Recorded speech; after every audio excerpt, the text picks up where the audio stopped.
with the commish, Nate. Hey now, what's up everybody? Welcome to OMFL Bowl number 113. I welcome you in. Let me get my buddies in here. Mr. Dwayne's not here yet, but he says he's going to be here, so hopefully work does not keep him from being here. Maniac is technically in here. We haven't heard a peep from him. And we got our guy Big Hurt, who's always willing and ready to talk with me here on mic. Mr. Fellas, how we doing today? Doing well. Ready for some action. OMFL here. Maniac, Doing marvelous. Oh, there he is. Sounding spry and healthy. Are we turning the corner? I'm hoping and praying, man. So, but I do feel better, and I actually feel like doing something, man. So, good. That's I thought that was not the end of that statement, so I paused for a minute. Let me tag Dwayne. I have let him know. Maniac coming up with these short and sweet statements. We're not used to that. I know. We'll have to see if we can keep that up. Ravens, Bears, fellas. I'm going to go ahead and put up the screen. That way we can see it. I am on Colin's screen right now. 10-7 Chicago Bears and Colin, the Cinderella story of season 113 against the Baltimore Ravens and a plugged-in Nipples, ones that we've talked about for several cycles. We finally have seen him this one sitting there with a powerhouse of a team. Big Hurt, how do you see this one breaking out? Well, I mean, I think that the second half of the season, Chicago really found their stride. Since week 10, he has only one loss, and that was in week 17 to Carolina. So, I think this is going to be a matchup that we like to see. With Colin's high-flying offense. He's got the number 3 offense according to Neon Sport, and we all know Colin can air it out to the best of anybody. But then on the flip side of things, he's playing right into the strength of a defense in Nipple, who can really play at a high level with the user and corner. And the way Nipple's built that team, he's got a pretty high-flying or high overall lock it down, no-fly zone type of DB. So I think this will be a fun matchup. Kind of the tail of the tapes for the playoffs, in my opinion, has been turnovers. Colin played well through the NFC side of things, so if he can keep that up, I think that'll be the difference maker for him. Does this shock you that Colin has the better overall team? 95, 95, 96. Nipples 91, 89, 95. That was a bit of a shocker to me. I knew that Colin was building a good team. Did not realize he had built an amazing team. Maniac, what do you think? Yeah, Colin just quietly put together this spectacular team from the 2 seasons that, we were kind of on here saying, where's Colin at? Colin usually by now is making a move and we didn't really even see it early on in this season, and all of a sudden, like Hurt said, week 10, I think he played me and just absolutely destroyed me, and that's when I knew Colin's here, and he's just been on another level. And Nips, I mean, he's been plugged in, and he's had some kind of crazy games also as well. I look at the matchup, so man, his cornerbacks there for the Ravens. A 99, a 99, a 92, and an 83 for his top 3 corners. And his top 2 are 99 speed, 99 acceleration, 96, and 98 acceleration. And then his third string's 91 and 96 acceleration. So, and then you look at how that matches up with the Bears roster. He's also got probably the 3 of the top wide receivers as well. He's got a 99, a Dunez, and then he's fast, also really quick off the line of scrimmage. And he's got Watts that's really fast and quick off the line of scrimmage, the 96 and a 99 overall. And then you got your slot guy Moore as a 93 overall, which is he's also got good speed and good catching and stuff. So this is just going to be a matchup. I think that's where we're going to see the difference maker. Whoever's squad at those positions does better in this game, I think is going to go a long ways to see who wins this game. This game has 299 overall quarterbacks and 299 overall cornerbacks. Now we know Nipples, he'll use that cornerback a lot. Colin's going to move around, play a little bit of everywhere. What do you see the winning defense being able to do in this game? For me, it's like whoever can get the most turnovers, and we've seen both guys have games where they've kind of fell off the wagon on the turnover position, but then also seen both guys take care of the ball really well. And so whoever, I think, it's kind of like speaking from experience too, like here in the bowl game, it seemed like the first mistake you make, whoever makes the first mistake, it kind of tends to get in your mind, and then unless you can get over it, then it's going to be something that's going to haunt you probably the rest of the game, and you're going to have second guesses, and so. But I really think like whoever gets the first turnover, you're going to see the momentum kind of switch to that side, and it may be kind of hard for it to get back on the other side in this game.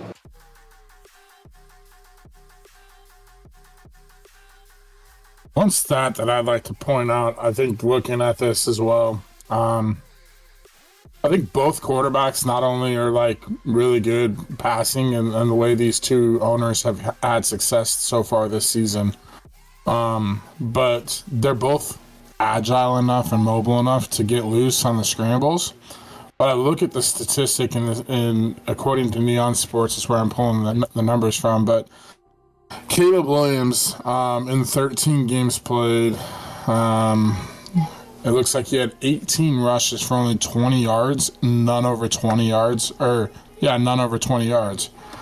Then you go to the nipple, and Lamar Jackson in 17 games, he had, let's set this up, he has 32 rushes for 255 yards, and he has 4 runs over 20. I think both defenses have defensive lines that can get after the quarterback. The secondaries are going to play strong, but I think it's going to come down to minimizing the mistakes, but also something that D. Wayne stated, and I think when somebody beat the Chargers, I think it was, in the playoffs, but they established, or no, I think it was actually Colin playing against the Niners.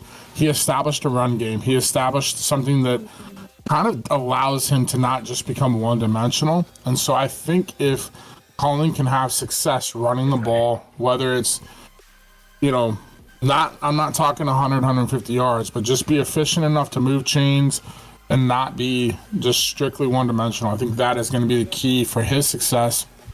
And then the flip side is Nipple is not turning the ball over and maybe utilizing Lamar's legs a little bit in the run game. Speaking of D. Wayne, the man himself has joined us. Welcome, D. Wayne.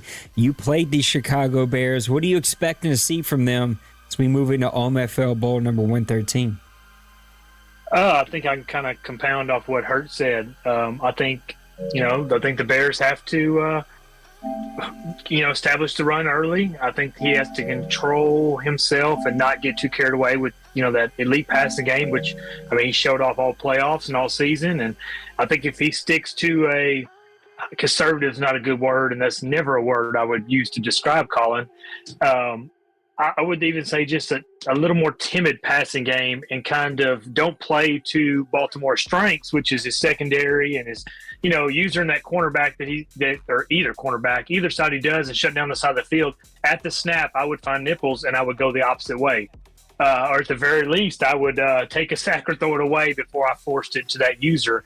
I think if he establishes the run and then gets the play action going, I think that's how he'll get Nipples. I think if he gets Nipples biting up on a few, play action stuff, just getting a little more aggressive, that's how he's going to get his deep shots. I don't think he can straight up attack Nipples as a cornerback. I think he's got to get him on his toes, or I guess you say on his heels, to where he doesn't really know what's going on. And to do that, he's got to establish the running game. Well, boys, it is here. Ravens, Bears at the load screen.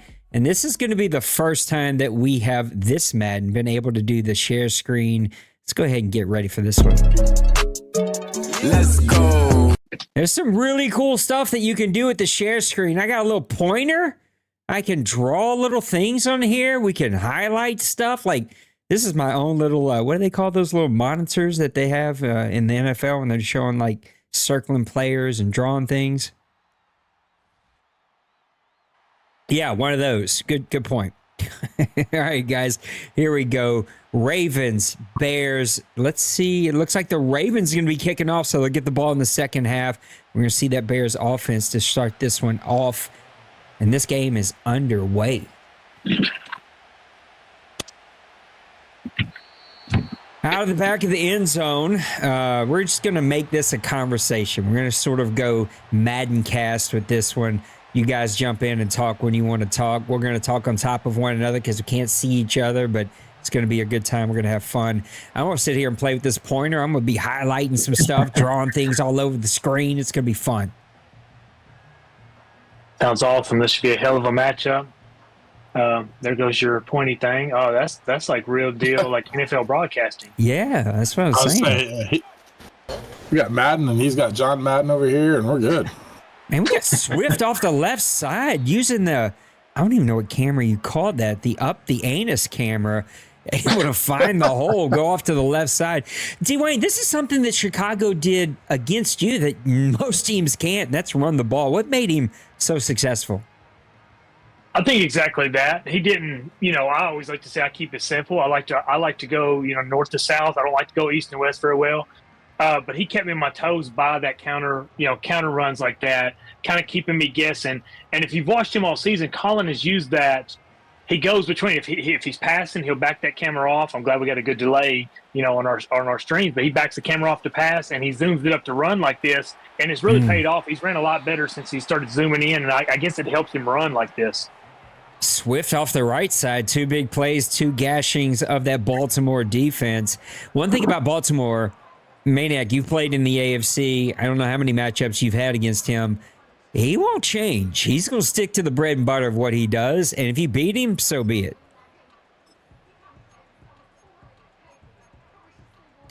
Great insight from Maniac. I think we got a new name for that camera, though. It's up the anus. I don't know what else you would call that, but any closer, I can go ahead and give him a colonoscopy. Now we're zooming way out. We're sitting up in the nosebleeds. That's the only tickets we can afford here in the OMFL. Another little gash. 3 runs, 2 first downs, and another 5 yards. He's really establishing this run. Which is exactly what he's got to do. If he wants to play against Nipples, you can't feed into that elite secondary he's got, kind of like Bronco Man fell into the last game. I think if he sticks to this, is a recipe for success. Very good point by you.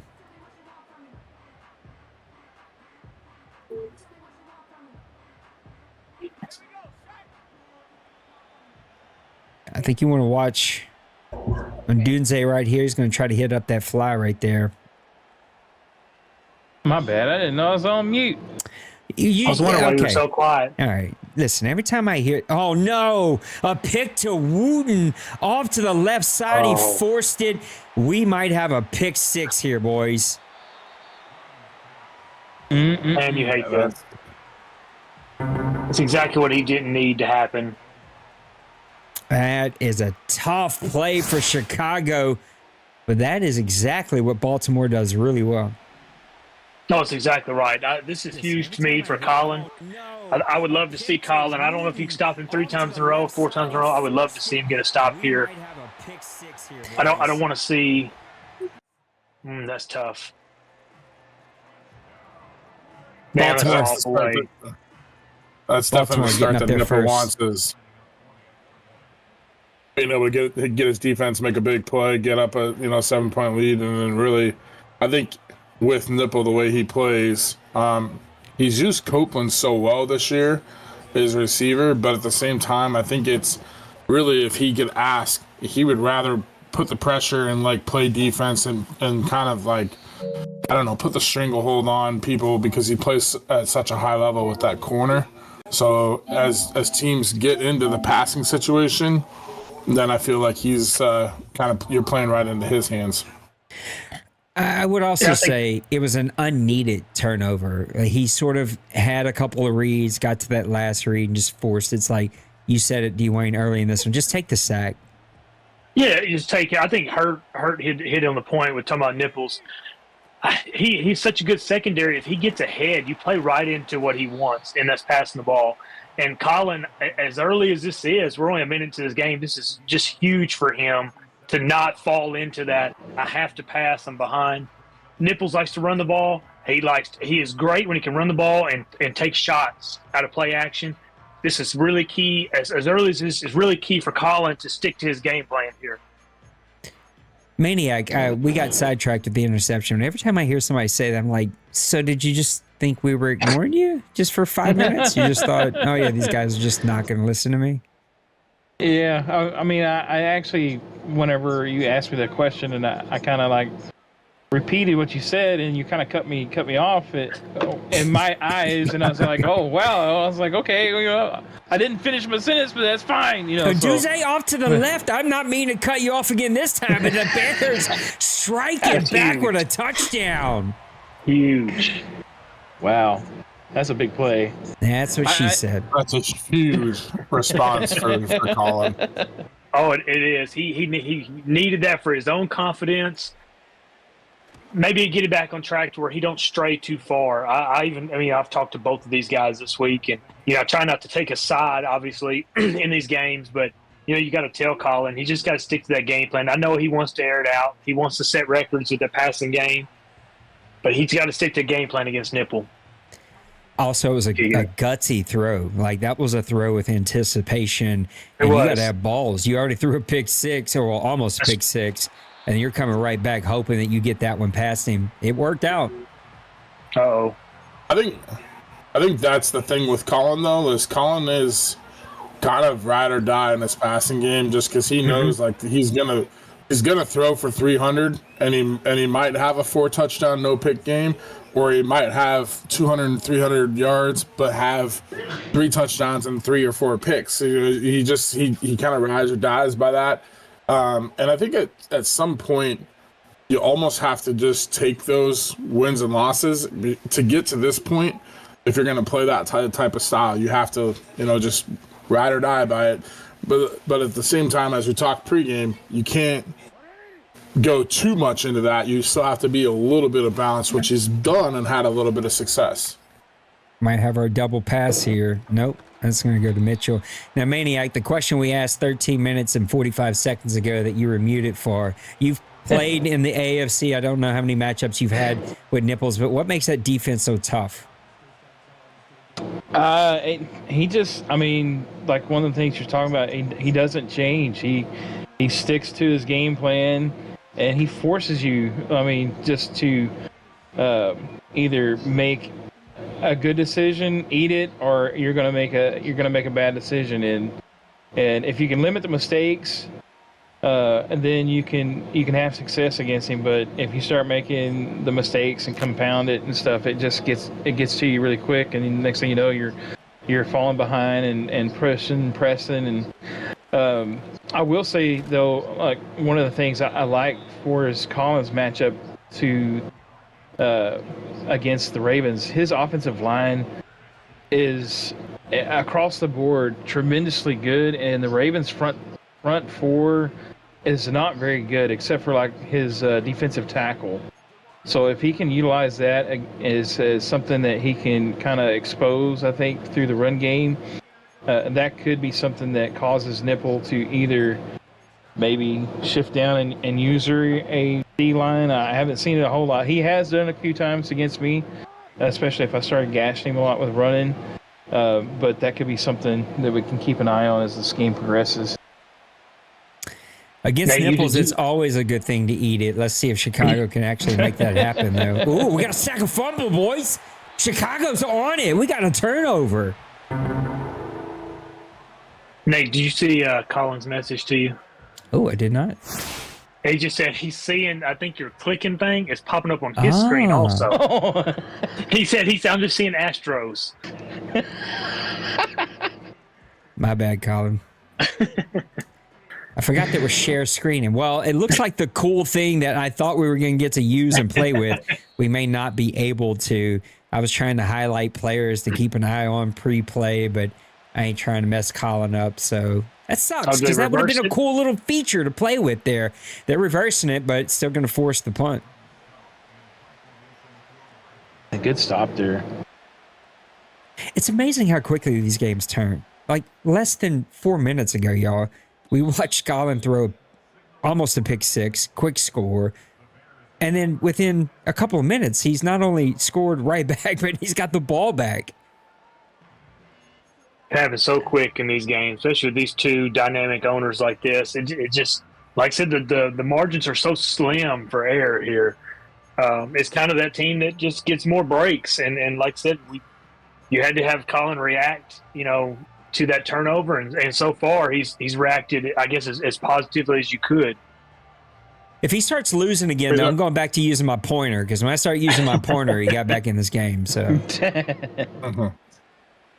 there's a few owners I think that you can put in the category where you get down by a score or two, and it's like that doesn't matter to them. They can quickly strike. Colin is one of them. I think D Money at times can do that. But all three guys on this podcast, not named Nate.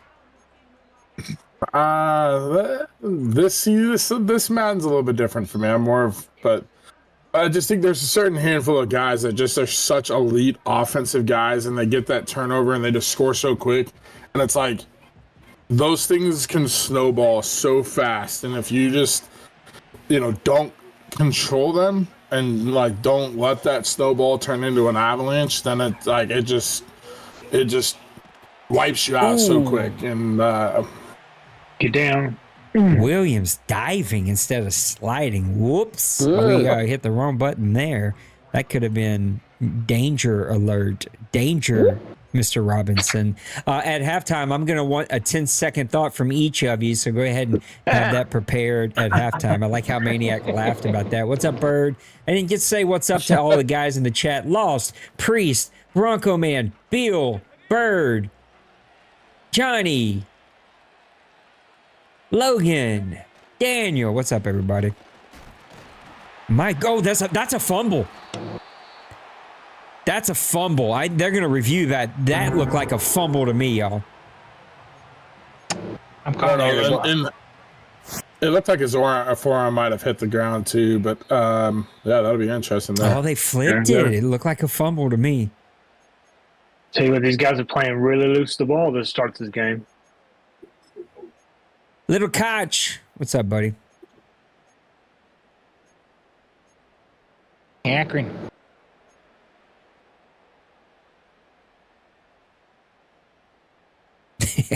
I don't know why, but it made me laugh. The crowd had one person take a picture. And just one guy in the crowd took a picture. That's it. Flash. Curious to see in your guys' thoughts of just as an early kind of pick. I know we're towards the end of the first quarter, but who do you guys think that key X factor player is for both teams? That's tough. Honestly, the Bears, that receiver he's got is ridiculous. And can make some ridiculous plays. Oh, but I think no. That ball's going back to Chicago. That's awful. I hope he kind of punts it. I'm not going to lie. Is that weird? When you accidentally don't punt it strong enough, but there's nothing anybody can do. I hope he punts it back. I mean, what's up, Kev? Technically, I guess he doesn't have to, but I hope both guys play cool. And Colin's asking in our chat.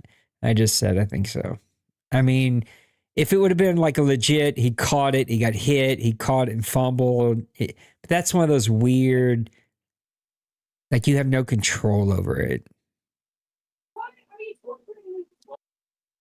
That's one of those situations where you just got maddened. Yeah.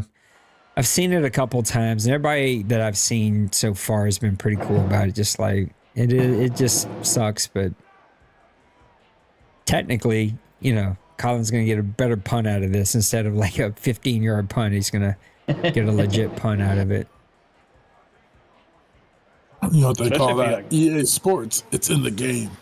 Oh, he's punting he's booting that one back to Chicago.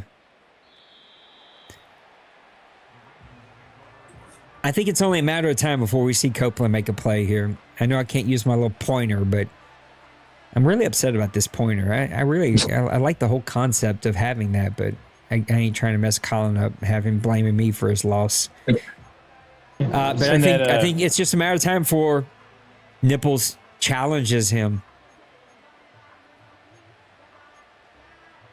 I think they send some feedback to PlayStation about that, saying, hey, make it to where it's not showing on the person that's sharing, but on my screen.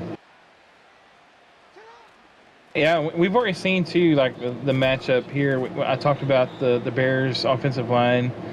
The Ravens don't have a great offensive line either, and most of, I think, the Bears' front four, they're all like in their 90s, and so that could be a big difference. And we already seen them cause a fumble so far this game, because that could play into a factor. Because I know Nips, he likes to run the ball, he likes to control it, and then just all of a sudden start hitting you on the big plays when he starts kind of drawing you up, stopping that run, and he has force-fed Copeland.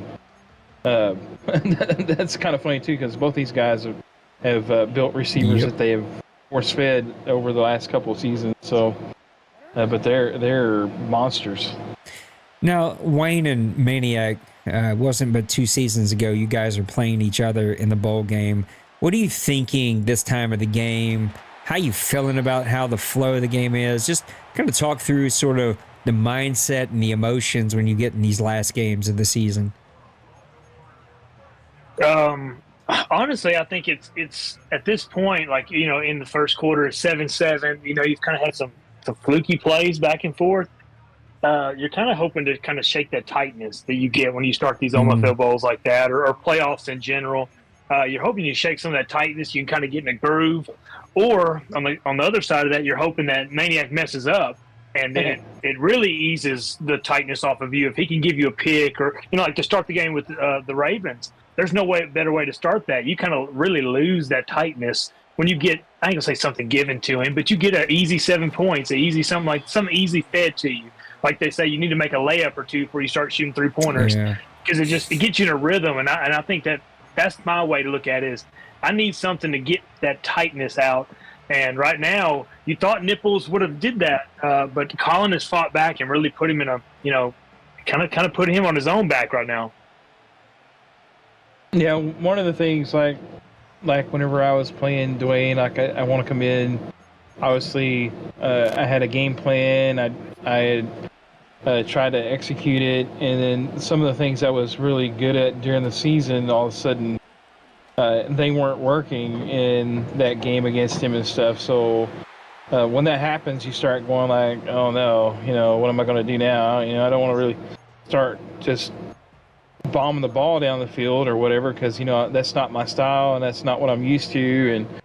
And then the next thing you know, just things start sliding the wrong way, and you just you can't recover, and then it all comes back down. You start questioning, like, if I could have ran the ball, if I could have got those easy 3rd and 1s that he was breaking through the offensive line and stopped me in the backfield, those type of things. What could have happened? Maybe I could have had 3 points on that drive, or I could have had possibly another chance for a touchdown.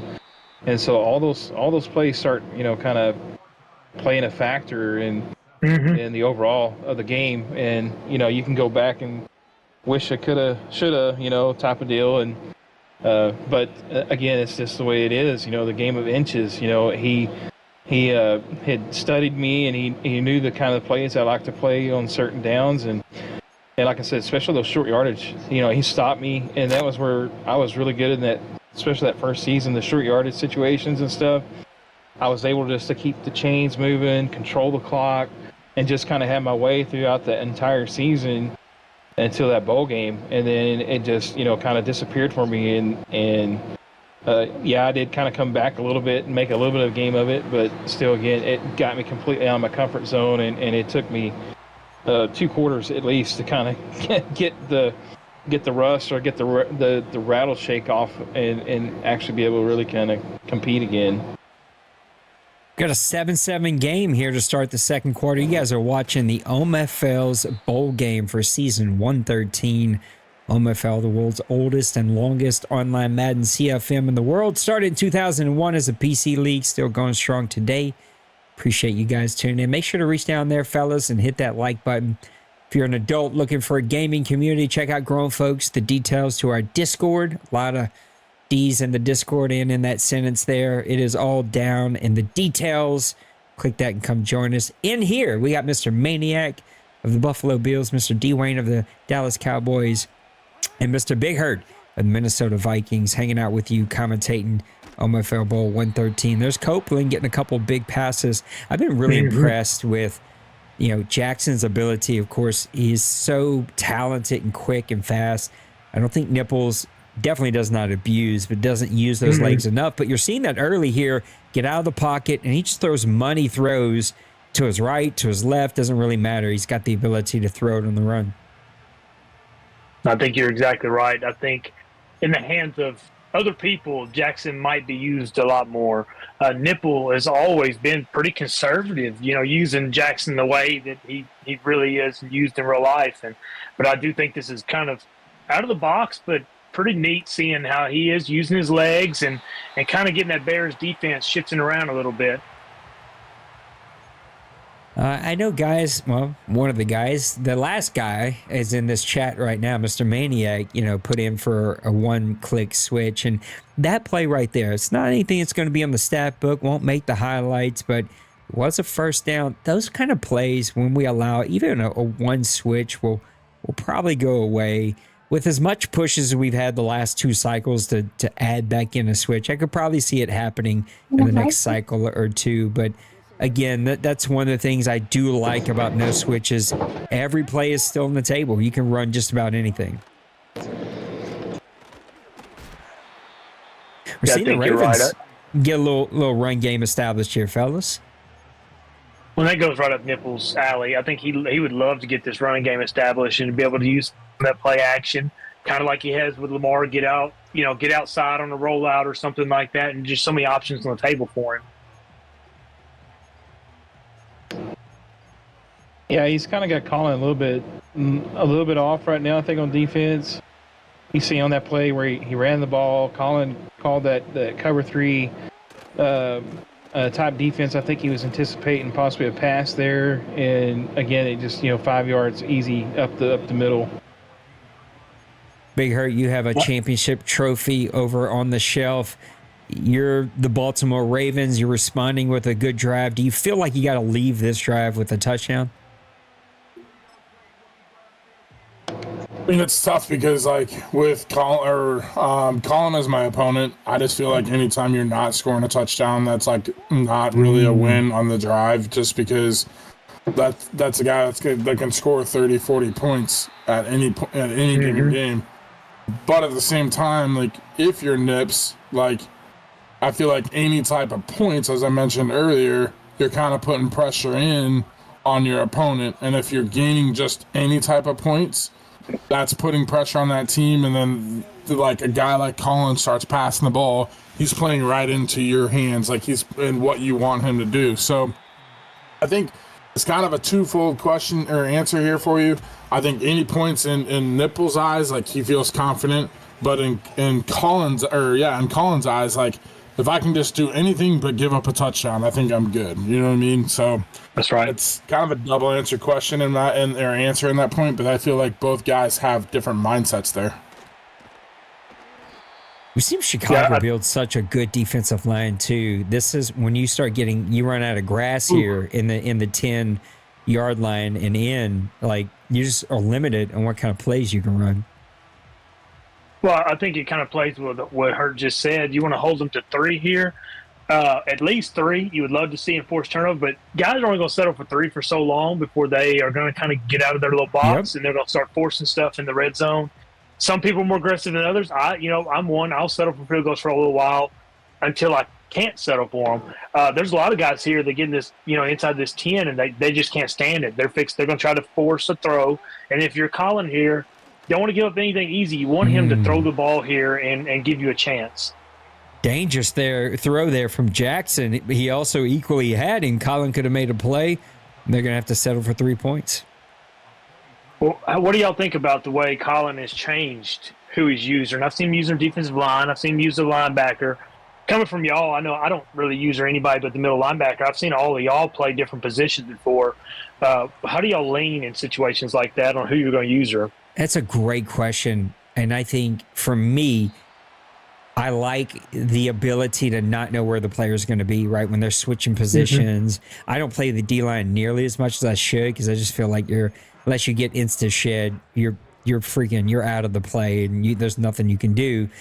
On the other side, man, an amazing middle linebacker like you can just shut everything down. They can shut your run game down. They can shut your pass game down. And I've even seen you, even when you're tricked on the play actions, you're so quick. You got such a good athletic player. You can recover back into the pass game pretty easy. And so gives you the ability to sort of guess or cheat for the run, but be able to get back for the pass. And that's so disruptive. Yeah, that play right there, y'all. Can I just vent for a second? This game does not ever call pass. That's a pass interference all day long. That's at least defensive holding. Like, my God, Madden, why can't we figure this out? That's probably one of those things though. They'd be all like, "I didn't bump him all that much though." Bro, that kind of stuff right there, just that makes me want to lose it. The bad thing is when it's a user and you see them like they're kind of like doing all that little shuffle in front of them, blocks them and stuff. And that's usually when I like kind of like, man, that's blatant pass interference. But I'm like when the usering stuff, like I try to just mix it up so that way I'm not just getting complacent with just one position, but also like if I start getting gashed like a certain play or certain formation and they seem like they're running a lot to the left or the right, I'll try to maybe switch it up and use the D tackle on that side or the D end. Sometimes I will do that just for the simple fact that I like Shepard, for instance, and that side. If I have a certain coverage like picked up on that side that I've called, then I'll go and I'll purposely like play the guy on the opposite side because I want them to try to force the ball over to that side. And that's one of the reasons why Shepard, was one of the leader in interceptions this season. So I would like take my chances, through either scouting or just, picking up on a play here and there that I know the guys like to run in certain situations. And I'll be like, okay, well, when they hawk the ball, they're going to see me over here, but I'm hoping he throws it over there or runs it over there. And then that's what they do. And I'm like, all right, they kind of played into my scheme or whatever, but that's a little deep, but it's not all the time, but there is some times where I'll do that, but I do it mostly just so I don't get complacent just with a linebacker or DN, whatever. I want to kind of learn how to control each player because just say for instance like Colin, he'd be taking the top off every time he turn around and stuff, so I need to play safety probably a lot, and try to take away some of those throws that he gets over the top on. Mr. Hurt, I want to hear about you, but I also want to remind you, your boy Maniac's warmed up now. Those vocal cords are good and warm. Woo! Yeah, I was over here checking on my son and the dog and came back and he was still going, so I was like, all right, we're good. Yeah, I don't even remember what the question is, to be honest. Where do you play on defense? Do you like to stick to one? Do you like to move around? Oh, we got a fumble. That one's not going to be reviewed. That's Chicago. Ooh, yeah, yep. So defensively, I think it's, for me, like what I kind of try and do is, one, trying to do a little bit of scouting on my opponent, and knowing kind of what they lean on in certain situations, or who they like to go to, and just know that really trying to eliminate the one guy in certain situations. Like if I know I'm playing somebody that just is going to feed one receiver or a second receiver type of deal, you know, and really focus on that, then I might put, like for me, I got Dylan Marshall, put Dylan Marshall on one and then really focus on the other with myself. Or like if it's a heavy run, I'll kind of like stack the box, but then me play the pass type of thing. Or, you know, vice versa, me play the run and let the defense play the pass. I just try and mix it up so guys aren't like, oh, he's going to play this in this or he's going to, you know, and vice versa. Offense, he's going to run this play in this situation. You know, I don't want to be predictable, but at the same time, I want to try and do what I can to take a certain thing away that I know that they're probably going to lean on more than something else. So I don't particularly like playing D-line, even when you're successful at it. I just feel grimy by doing it. That's just me. Me too. Particularly, but I think linebacker, corner, safety really just depends on, you know, the situation and who I'm playing. And I think every single one of you who do it is a cheesy cheese ball. Just joking, of course. A couple of questions for you guys as we keep watching Chicago answering right here. Trailer off the right side. He needs an answer here. This has been a good classic heavyweight battle. Nothing super duper crazy. Couple turnovers. It's been fun with all of you guys. I have seen a rise in this direct halfback run.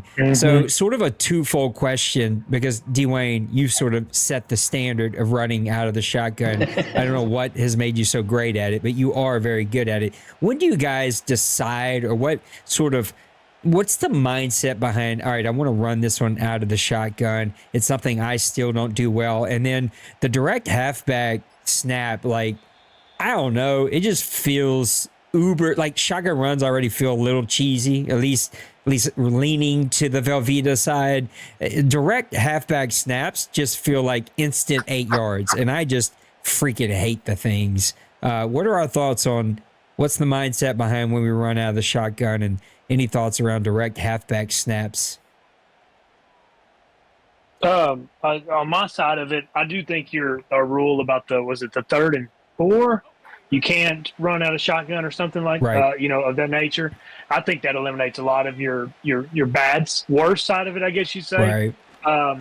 I still lean more towards a shotgun run on any kind of, just, you know, it's 2nd long, 3rd long, or if I have a guaranteed 3 and I know that, hey, I might get lucky here and get 14 yards running the ball, or if I get stopped for 10, I'm going to kick a field goal. It's almost more of a conservative thing to me. Gotcha. Or you get stacked on 1st down at 2nd and 19.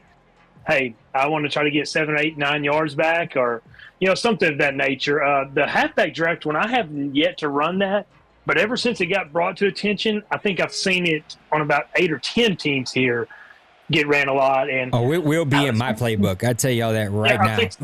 It's very effective from what I've seen so far. So I'd be interested to see how much we see of it.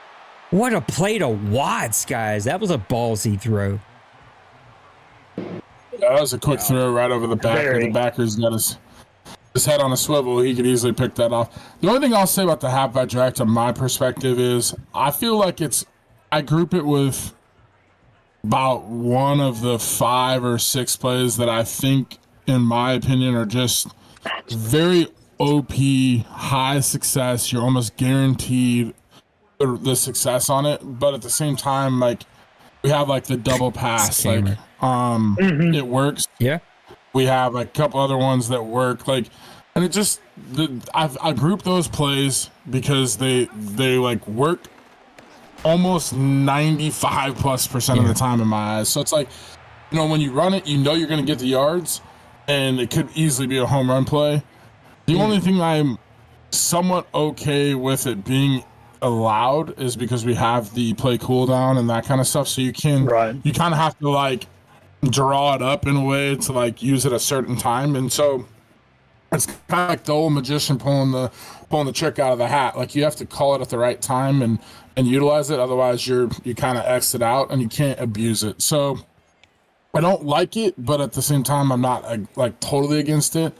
I think if we had the switch thing, kind of going back to what you said, that would negate some of those plays. Yeah, sure. But again, like, part of it is, you know, calling, and that's part of like what I just said, is calling the right play at the right time, calling that trick play or calling that play that you feel like is going to get you those yards, because it's only allowed so many times before you have to wait, whatever, how many plays it is and that type of thing. So love it, but I mean, I hate it, but not like totally against it either. Yeah, definitely love hate for me. I mean, I've ran. I don't even know if I have it in my playbook, but I think I've ran it in the college game a couple times. But I don't think I have it here in the OMFL. But I know like some of those things, it's just, they work really well, and you just got to kind of, there is certain defenses that will slow it down, and you just got to be, on your P's and Q's, like, this guy has this in his playbook, and it could be coming at any moment, so try to get that play, in there that that kind of slow it down, or at least stop it, or maybe control the guy in the area, like say a defensive tackle or a DN that's on the running back side, and try to counter it. But that's just one of the things that you got to prepare for. Caleb getting pushed out of bounds there. One thing I left out, I lost my train of thought. Sorry.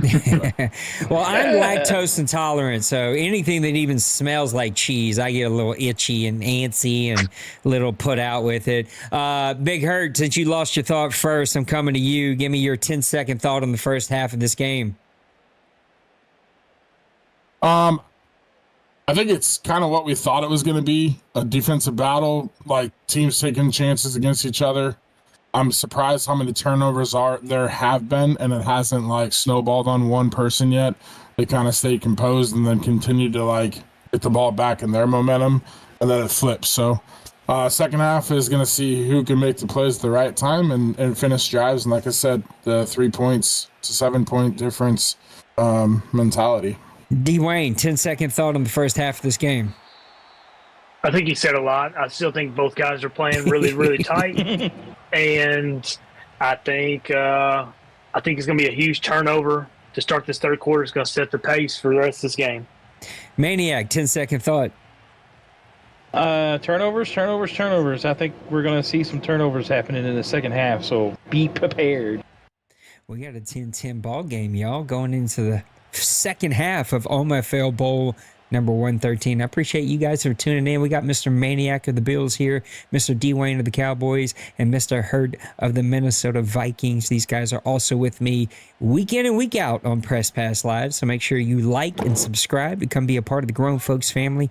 You're watching the OMFL Bowl for season 113, the world's oldest and longest online CFM. Thanks for tuning in. And we got a little delay of game. That's got to suck to come out of the second half and get a delay game. That's the one, not the one. I got a list of things I hate about college football, but that weird play clock thing that happens after the possession has changed, where you got less play clock, boy, it drives me nuts. I agree. I think we might have a little double pass coming here. It was coming. I could sense it. Oh, see, that sucks. And then number 7 doesn't even attempt to dive. Like, that's the kind of play that, like, I get it. It's fair game. We all knew it was coming. But gosh darn it, when you see that as Colin, you got to switch. You got to go back. Well, yeah, Switch Fix say, you've seen that so much. You almost, obviously, pre-snap, you try to put yourself in a position where you can defend that. I think Bronco Man actually called it earlier. He said he was just waiting for that play to get called. Denver's posting in the chat, cheese.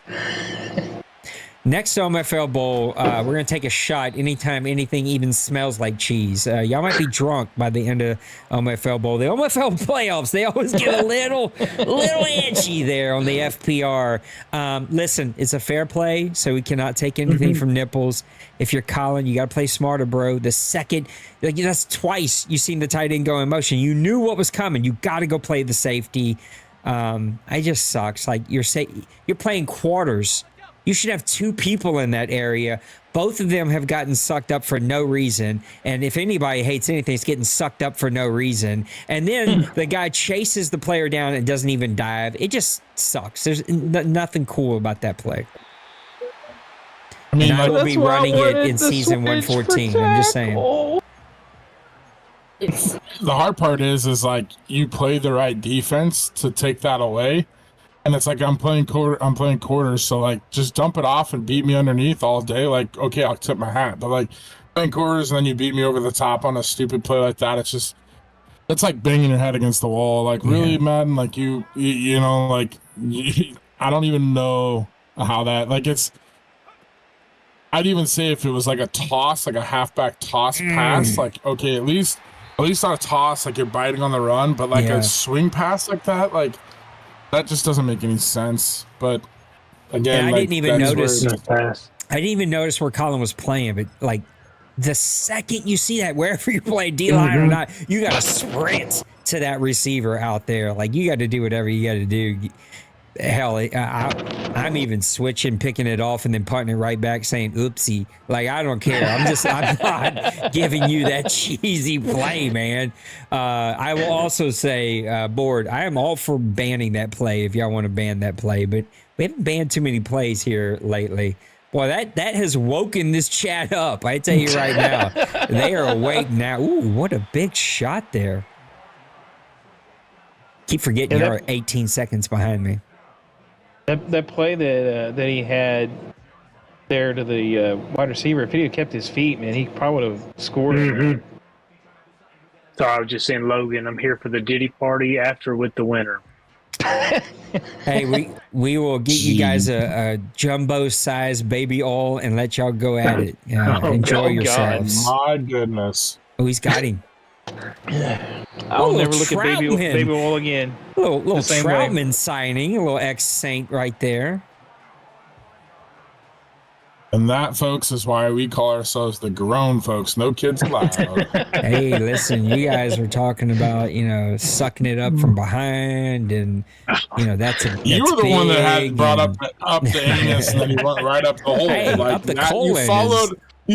The very medical term. And since we're bringing up these issues, Nate's always talking about kicking kittens and stuff, and I kind of repeated it. And man, I got in trouble from Dwayne and his wife and everything when I was like, "Oh yeah, you gotta watch Mrs. Dwayne. She'll get on you. She's all about cats now." Mrs. Dwayne does not pull punches. I still can't get over. You said up the anus camera. He went right up the hole. Like, wow. I mean, it's very close. I can just say, you will see some stains back there. That thing is so close. Oh, God. All right, we got two tight ends, two wide. Oh, here we are. We're right back. Thank God he's got a towel covering that butthole up. Oh, man. Switching the play. Colin always forgets how many cameras are in the camera view. Oh, my goodness. See that?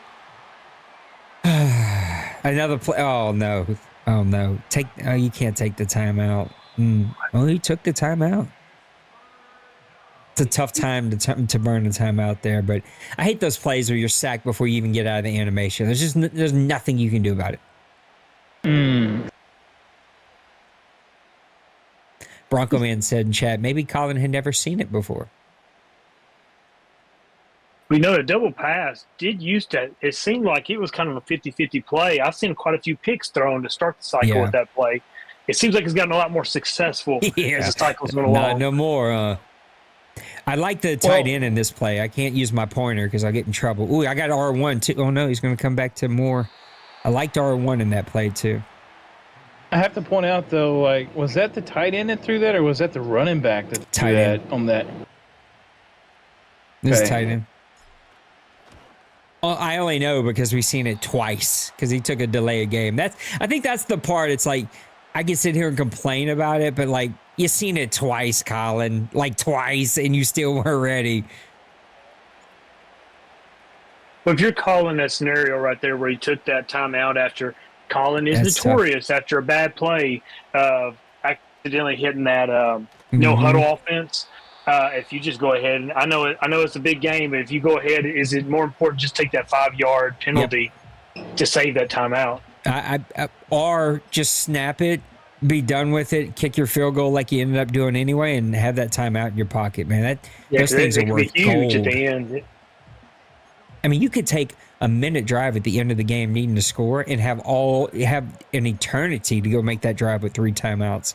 2 That's timeouts? right. And you start getting in that funky, weird territory, you know? Yeah, look, like you said, you're kind of tied in with that one. You need one timeout at the end, especially down by a field goal. It's really nice having those 3 timeouts. And like I said, Colin's notorious for that no huddle right there, especially when he gets frustrated. It's one thing that Madden still does that I enjoy is that you can still call that spike pretty quickly and easily. I lost against a game the other day against Bird just because, like, you got to press 8 buttons to freaking call a spike. So at least you still have a quick spike, but, man, you still need that time out there at the very end.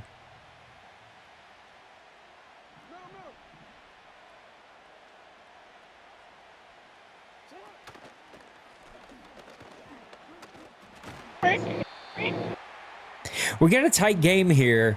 At what point do you start really tightening up and you don't want to make the mistake? You're 17-13. You got a little over 4 minutes left to go here in the third quarter. Do you think we'll see any one of these guys starting like getting real tight on the play call? Well, I think this is one that. Go ahead. You want? No. I'll keep it short. I think if Baltimore goes and gets a touchdown here, I think it's dangerous territory for Colin because I think I can see Colin leaning towards that heavy pass game. I was going to say, I think if it gets to a 2-score game, not that Colin's out of it, but I think that's where he's got to be really careful because if he throws a pick or anything, then it is a ball game. I think 2 scores, or if it gets into the fourth quarter, 6 minute, under 7 minute mark, I'll just say, I think that's where things kind of really are going to get tight. If it stays within a 1-score game, then it can go either way. But yeah, like as we're getting close to the fourth, 2 scores or under that like 6-7 minute mark, that's where things are going to like really make a difference.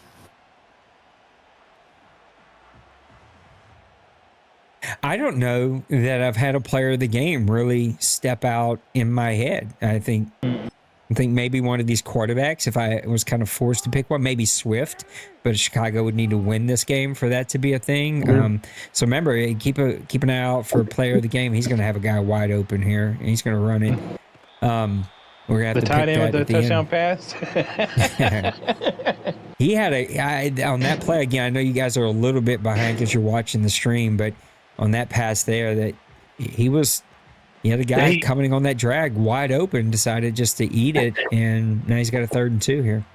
He did. I kind of wonder there if it's one of those ones where he's ran out of the pocket and he's thrown out of the pocket and he's like, I honestly felt his torn there on should I pass it or should I pass it?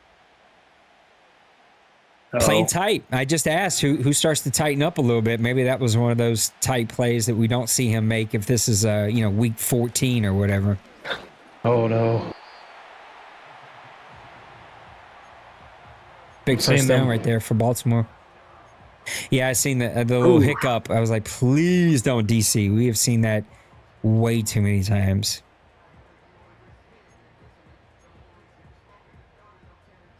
There is always the year that I made an eternal enemy, and probably why he left this place, and Clive Vertigo, I think that was his name, when I accidentally simmed his bowl game. That was rough. It was a tough one. It was an accident, but it is what it is. Was that him and Mo? I don't even remember who it was. I remember it was Clyde. I just don't remember who it was against. Because you remember Mo's teams, that actually might have worked in Clyde's favor a little bit with the super teams that Mo had. But yeah, I can understand that. But I do remember the gut wrench message you sent. Did I really do that? It sucked. It's still to this day, if you go looking to sim to get to the Super Bowl, it can confuse you pretty easily. Oh, and, yeah, it can. That was the first time we had the new UI, and it confused me, and I clicked the wrong button.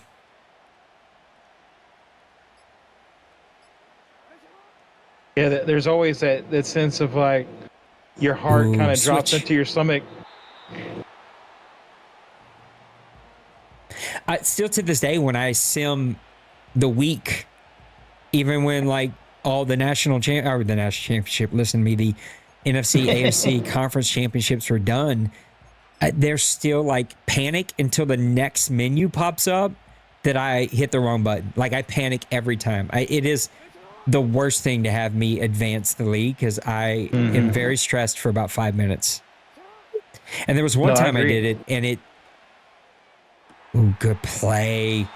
It just took a long time for the next sort of week to pop up. It was like in that sim mode for a long. I was like, oh no, did I just sim the whole season? Me too, Denver. I don't know why, but it just causes me a lot of anxiety that I've hit the wrong button. Boys, we got Baltimore making a hell of a drive here. I don't think he wins the game, but he sure can make this one a pretty difficult comeback.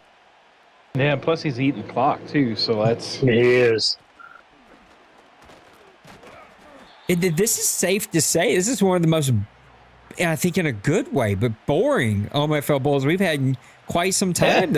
Outside of a double pass, we've had fairly clean FPR. I'd say the Bears are hanging a little heavy on the zone. I'm not tracking it, but it feels... My gut's telling me that, it might be cheese laced, may not be full blown cheese, but it's artificial. There's some taste of cheese in there. But it's been a clean bowl game, low scoring, a little boring. It's been kind of fun to watch this one. I will say, and I'm not trying to make any kind of excuse for him or whatever. In your mind, in this situation, because especially when he starts scrambling a lot, he's been kind of scrambling around quite a bit. You start thinking like, oh, I need a spy. I need something with either a spy or a zone that's close to the line, because it's just you go in man and there's nobody around. He's gone, and he's so fast. I mean, he's guaranteed at least 5-6 yards if he does take off and run. We do have a switch, but against Jackson, I don't know how useful that switch will be. Ooh, that could have been a big play. He had him wide open. They miss it, and they're going to settle for a field goal. So a good big stand. I don't know if those two words are supposed to go together in the English language, but they're going together tonight. A good big stand from Chicago. That's a win. That's for sure. He needed that. Keep it a one-possession game, going to the fourth. He's going to lose. I don't know. That's one of his big-time right ends. He's going to be out for the rest of this game. That might hurt him a little bit. Got a lot of football left, too. This game is not only sleepy and cheese-laden, but it's taking forever. Oh, I'm just kidding, too, because you guys will go back and watch my games. That's another rant that Nate's going to go on this business season about people go back and watch my games and pick apart my words when I'm trying to be funny. I'm just being funny, guys. Lighten up a little bit, okay? Well, my grandma watched, and she said that you said this thing with this one tone. And I'm like, hey, screw you and your grandma, okay? I'm just trying to have some fun. 3-win team every season. While we're watching the Up the Anus camera, right? I got to find something to keep myself entertaining. I'm winning 3 games out here, boys. My grandma said, "What's the Up the Anus?" Trust me, your grandma knows. Oh, because he's craving cheese now.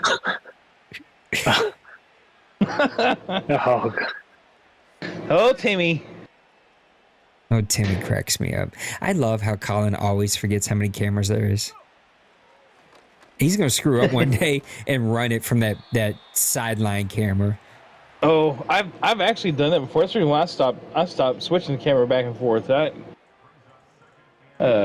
Because that was not fun. I think it's my old age. I've gotten so lazy. I just don't want to put in the 3-click work to change the camera. I'm just like, how lazy have I gotten that I just don't want to click a camera twice? I don't know how he runs out of these cameras, though. It's craziness for me. But it explains how he slivers past you sometimes. Swift, 9 rushes, 57 yards. Dwayne, again, you are one of the best, if arguably the best runner that this league has ever seen in its history.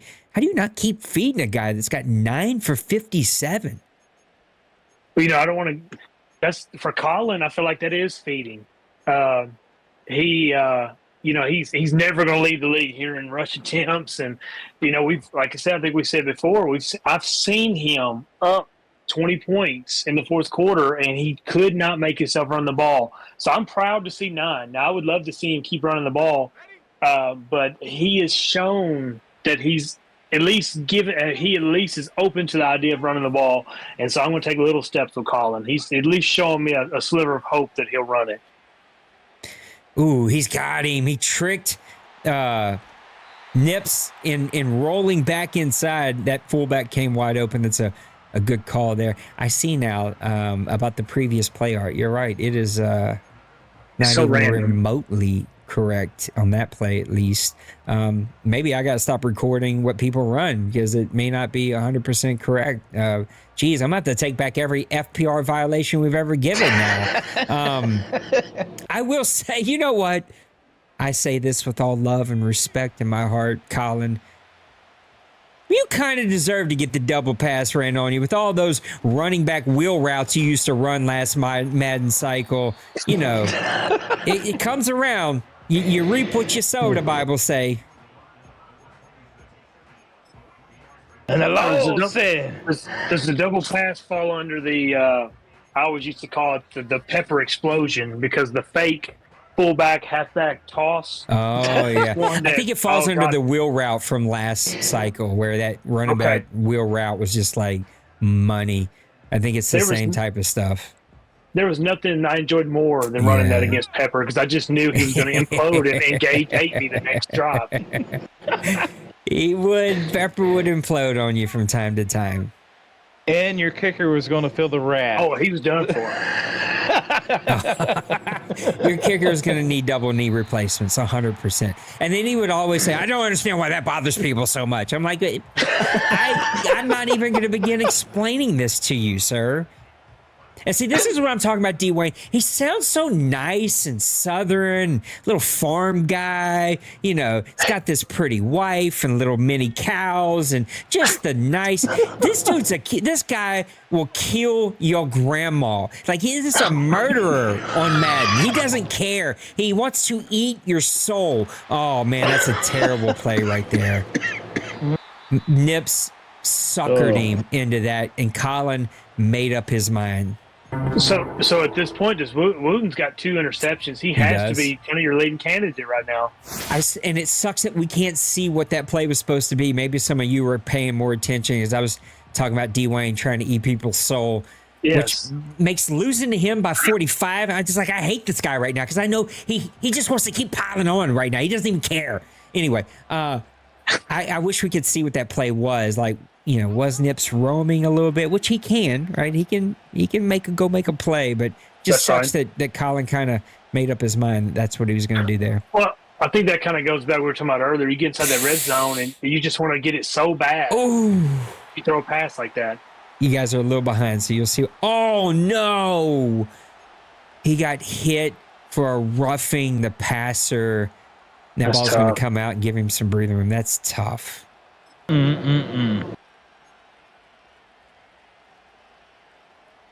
I can only imagine what Colin's going through over there right now because I've seen Colin get pretty wired up before too. Yeah. Hurt, what are you thinking here? What are you thinking on defense? Oh, he's picking. Oh no!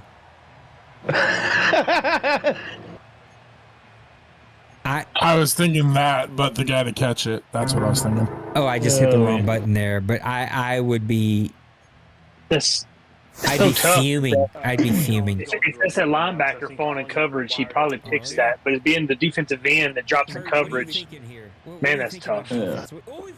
I didn't get to this point. It's you. I mean, we all know what happens is you start dialing up the blitz. You start trying to force stuff to kind of put pressure on people, and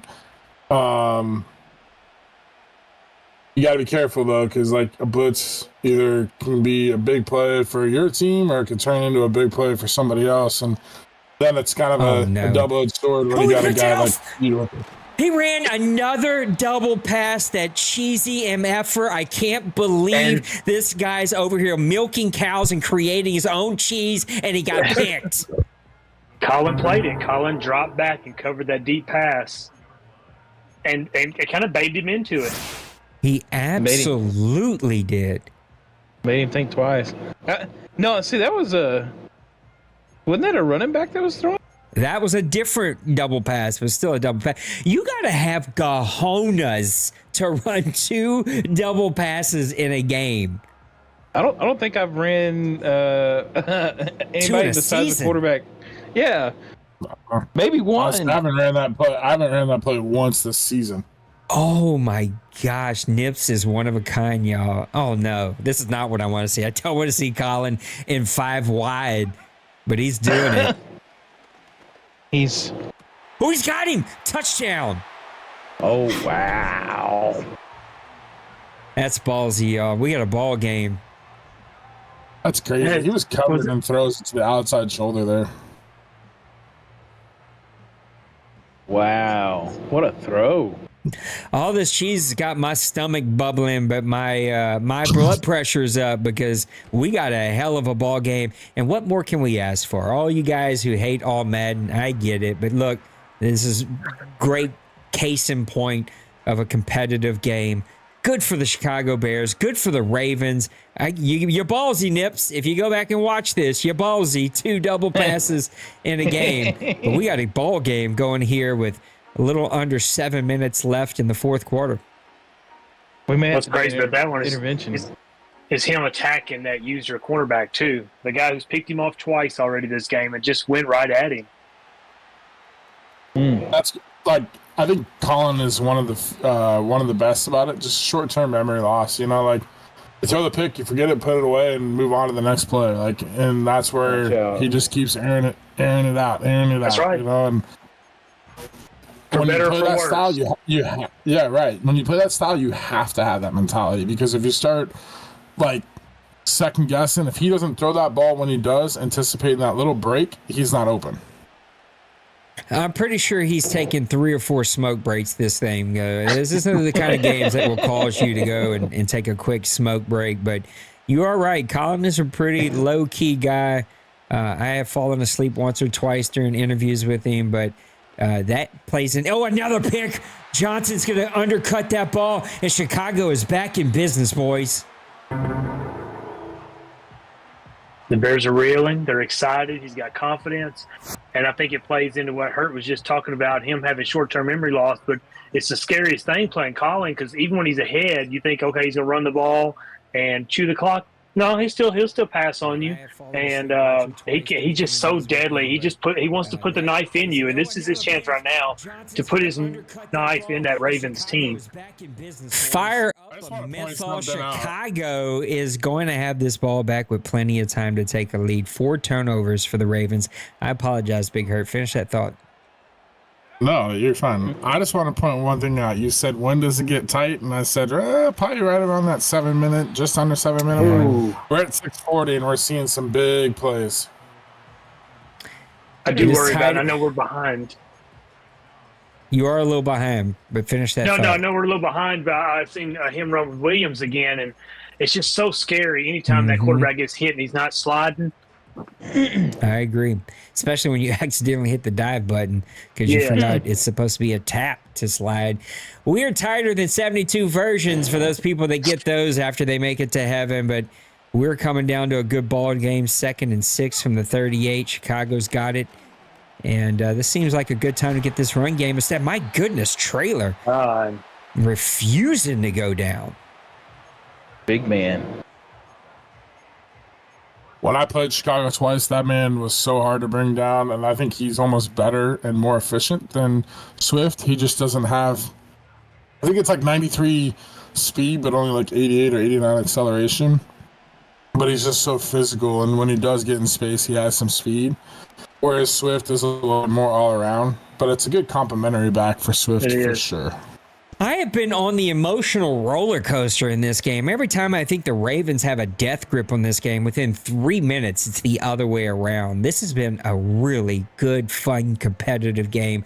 I know we've joked and kind of played around with the cheese. Guys, if you go back and watch this, you're okay. You're in the bowl game. Suck it up. We're just having fun here, okay? But this has been a good, fun game, and I appreciate you three making time to come call it with me. Yeah, Nate's went after a lot of grandmas tonight. Just one. Yeah, my grandma's hurting. Trailer once again, another big first down. He's going to be inside the 20 here. If you're Colin and I'm helping him call the plays here, I'm calling run plays until they get stopped. That's I'm a just fact. not letting Williams make a mistake.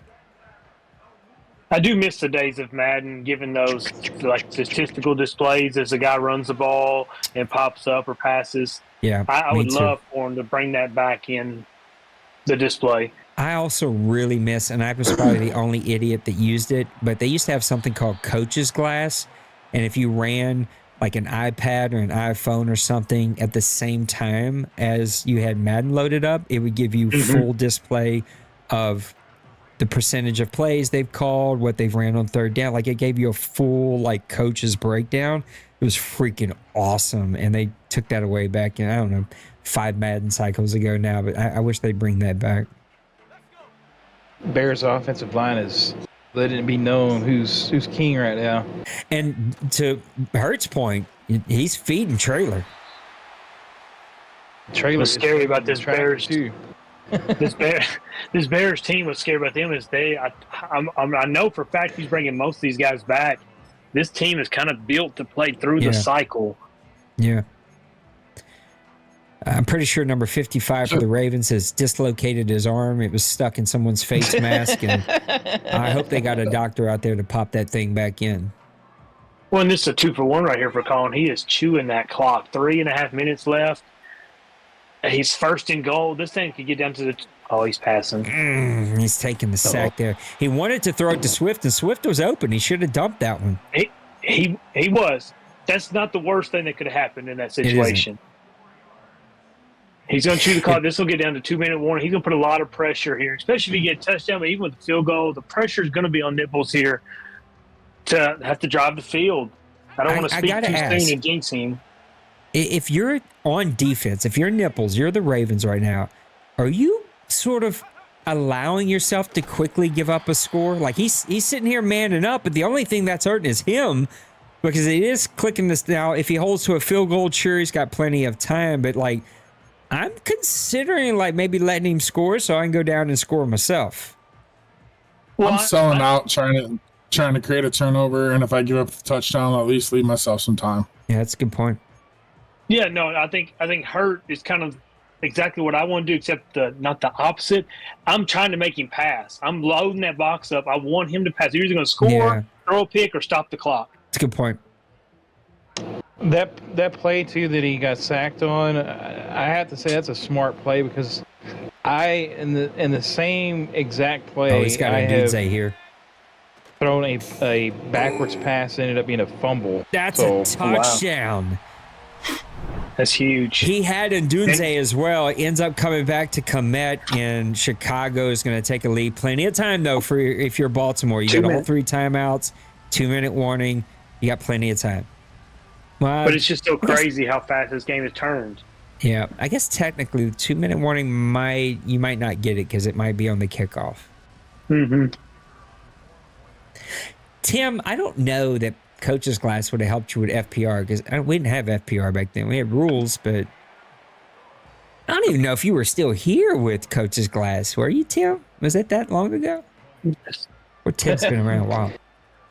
Kevin says, watch for the double pass. If this dude runs a third double pass, I might send him a trophy just for the hell of it, win or lose. I'd just be like, you know what? You've earned the big ball trophy. Congratulations. For sure, the big nipple one. I was gonna send him like, you know how the guys drive around and have like a ball sack hanging from a truck. Just send him a trophy with 2 ball sack. A large areola.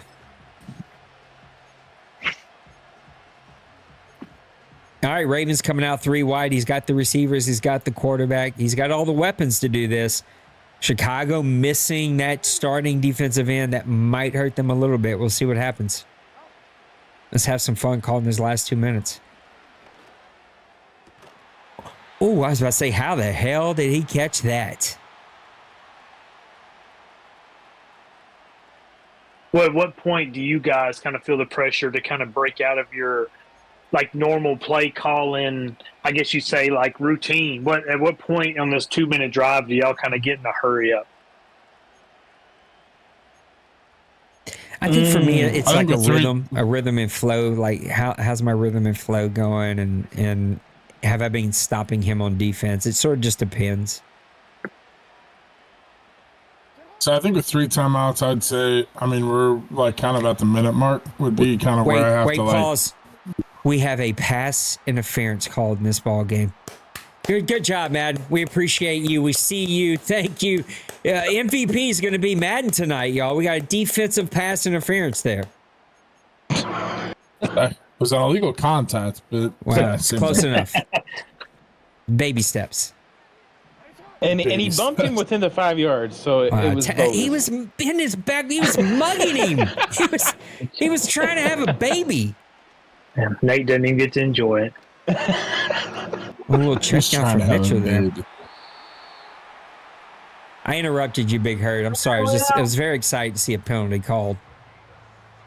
Your moments of anticipation and excitement.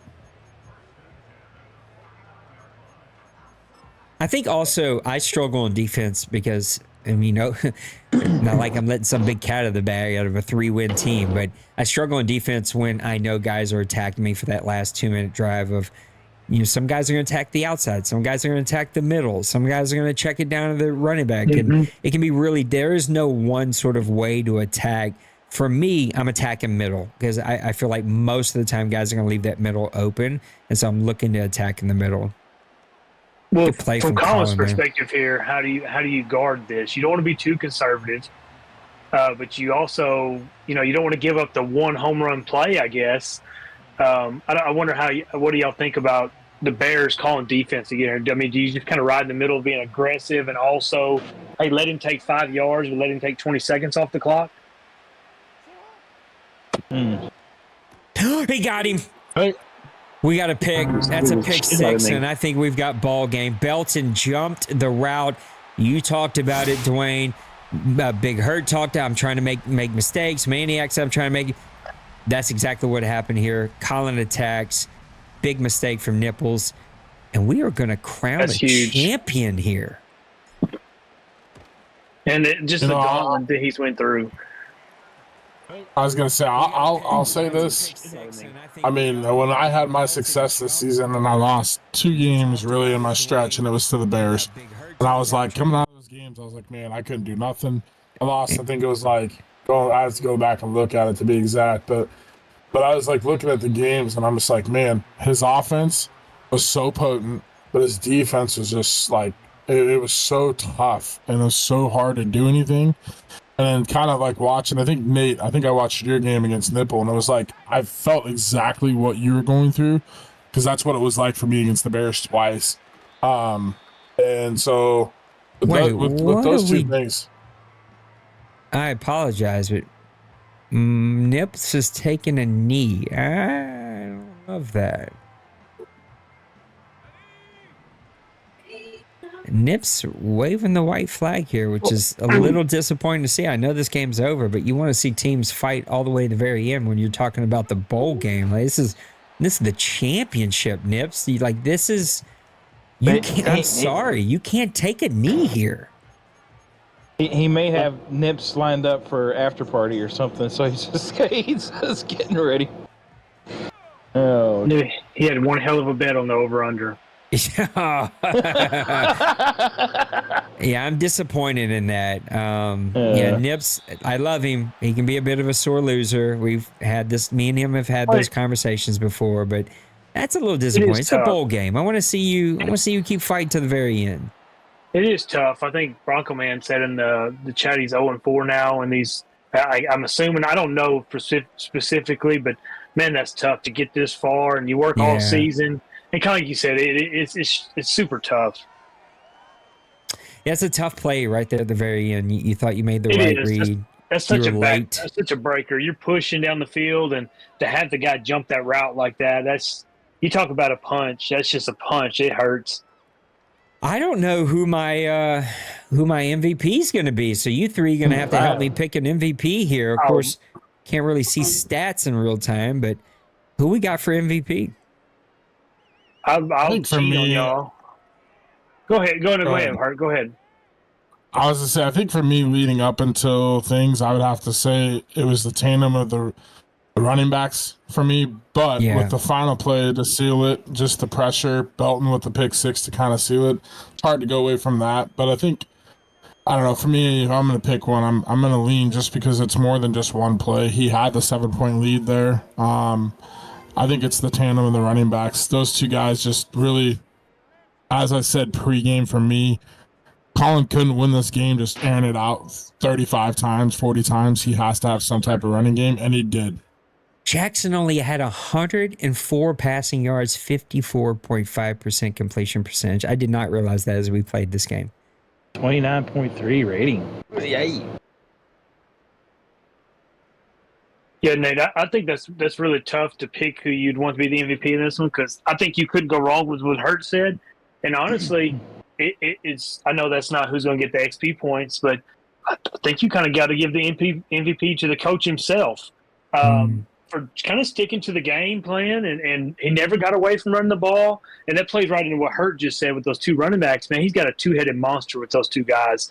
And I just think you got to give a lot of credit to both these coaches. But as the MVP, and he won't get an XP point, I don't know how that would work. But I'm going to give it to Colin just for sticking to his game plan, because there was plenty of opportunities in this game for Colin just to say, screw it, and let me just air this out.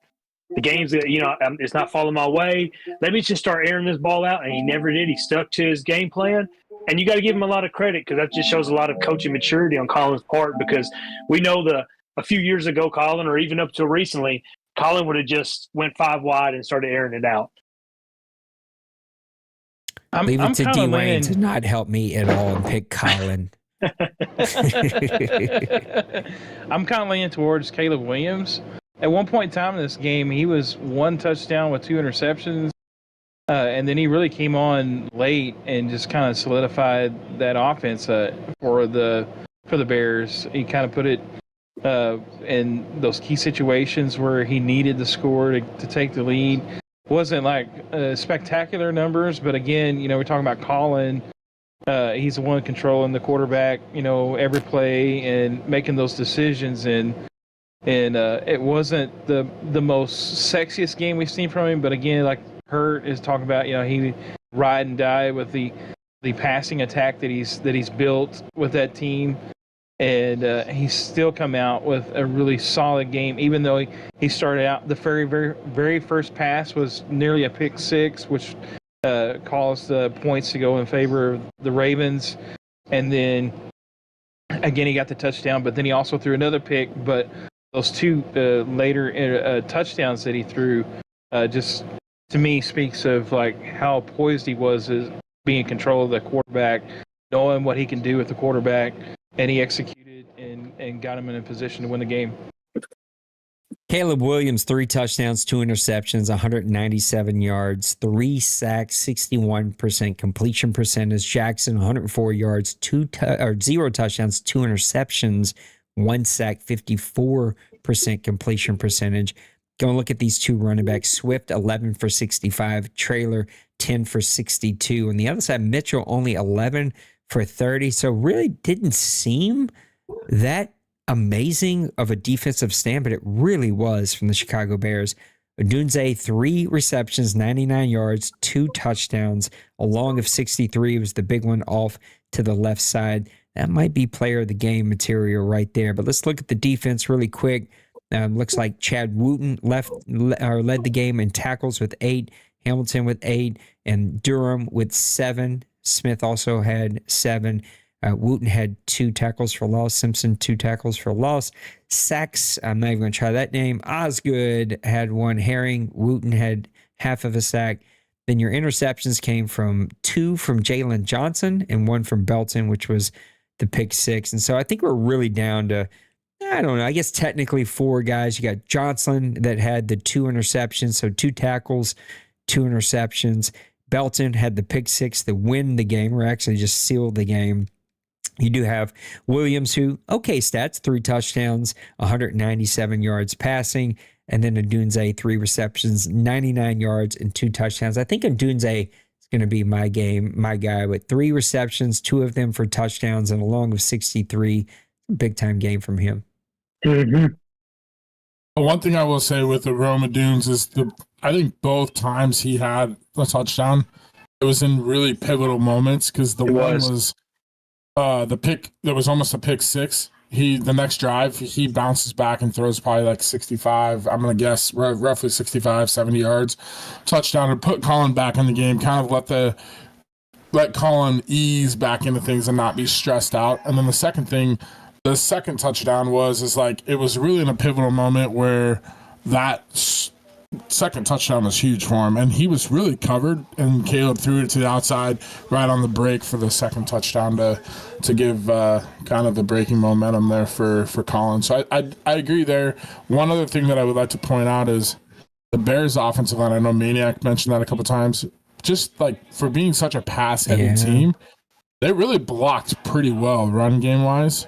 And I think Nipple's defense is like really good, and to see some of the holes and the success that he had running the ball, Colin did, I think you got to credit the Bears line. Not maybe in the pass because 3 sacked, but more in the run game. Maniac and Wayne, if you have any final thoughts before you do, Fleury, I can never tell what Fleury's serious or joking, or I don't know. I take everything Fleury says very seriously. He does bring up a good point, because everybody kind of views MVP differently. Do you feel like the MVP has to come from the winning team? Because I kind of do. If they're the most valuable player of the game, they sort of have to win the game. I think if they're not on the winning team, which I think has only happened, I can't speak for NFL, like NBA was like once, it would have to be an extreme effort on one side. I mean, like stupid, not unquestionable, and I just don't think you have that in this game particularly. I mean, Wooden played good, but not amazing. Right. The only one that happened in the NFL was Harvey Martin, I think, with the Cowboys when they played the Colts. And that was like How a did long I know time my ago. guy was going to have some kind of... I never even heard this name before in my life. My guy is such a Dallas fan. He had it. It was in his pocket. He was ready to use that one. I don't even know. Yeah. I mean, I've never heard of that dude. It had to have been a long time ago, right, man? Let me call my great-grandfather and ask him about it. That's the reason. That's the reason why I got the gray hair and you guys don't. So, Not me. Mine is plenty gray. Silver fox. Hair's got that. Hair's got that gray beard going. Yep, but Grandpa Maniac over here can pull out the stats. All right, so we got 1 vote for Williams. Now, I know Dwayne tried to weasel his way out of picking one, but I'm going to force him one. I got 1 for Odunze, 1 for Williams. What say you, Maniac and Wayne? Go ahead, Maniac. I'm going with Williams. I really think that, like I said again, Dwayne was talking about Colin being the MVP, and he's the one controlling that. Yeah, I know Odunze got those 2 touchdowns, but it was the precise precision of those passes, when to throw them, that made the difference. And so that was Colin, that was Williams. And I think if he has, another quarterback that's, not there, I don't think he makes that type of throw. And so I think you have to go back to the quarterback there, because now if Odunze had like 6 or 7, 8 receptions in this game, I would probably be swinging to that. But it was just those 3 catches, and 2 of those were touchdowns. But those were just perfect passes by Williams there on those. All right, so if Wayne ties this up, I'm gonna let chat decide, and if he breaks the tie, then we're going with what these 3 decided.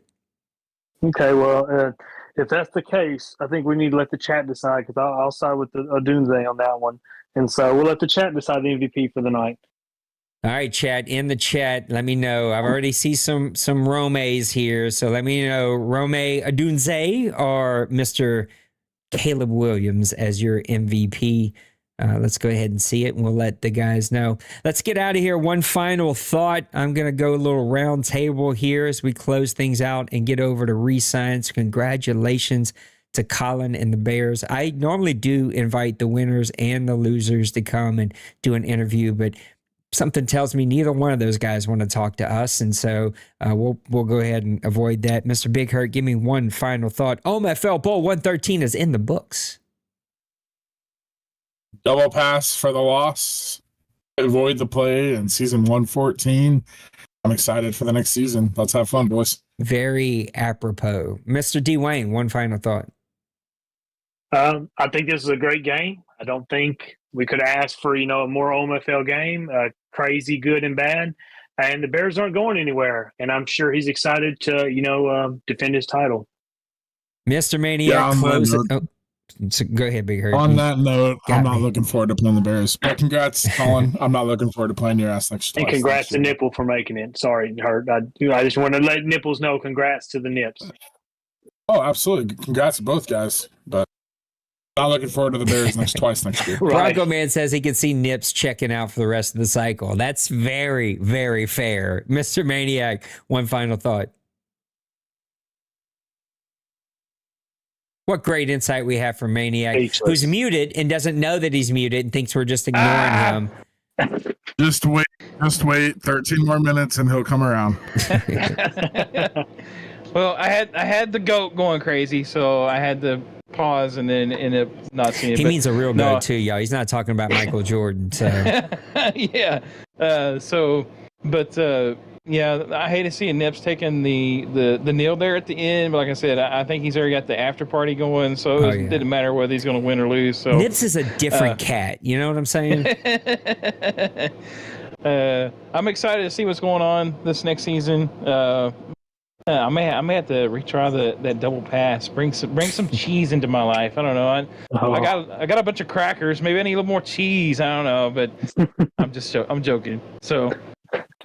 But looking forward to the draft, and I probably won't get to make it, but I'm always excited about seeing what's going on with the draft. You'll make it. You'll be late, but you'll make it. Tell Pastor to get that thing wrapped up. Let's go ahead and get people home, for the night. I need you guys, my final thought, I need you guys to bring the same energy to the draft, okay? The last couple of drafts have been boring. I'm not going to lie. I'm calling you out, OMFL. The chats have been dead. No one's wanting to interview. No one wants to co-host. I miss the days of like 2 shows going on and Big Hurt's competing with my show, and we got people going to that show for interviews and then coming up. Like, I miss that energy. I miss that good, everybody's engaged energy. So I need you to bring it.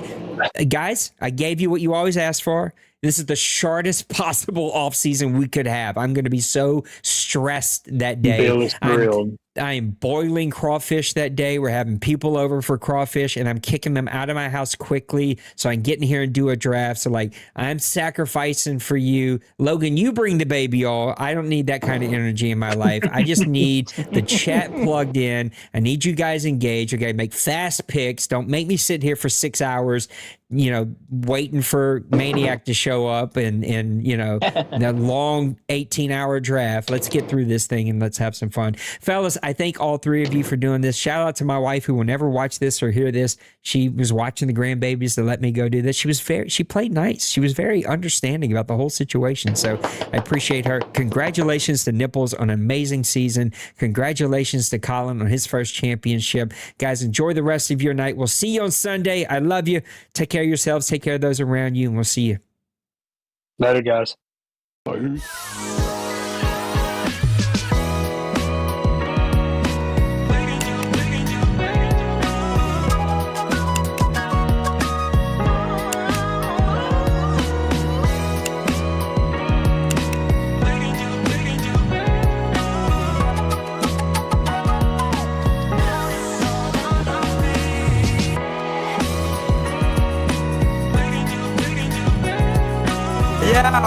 Smash that like and subscribe.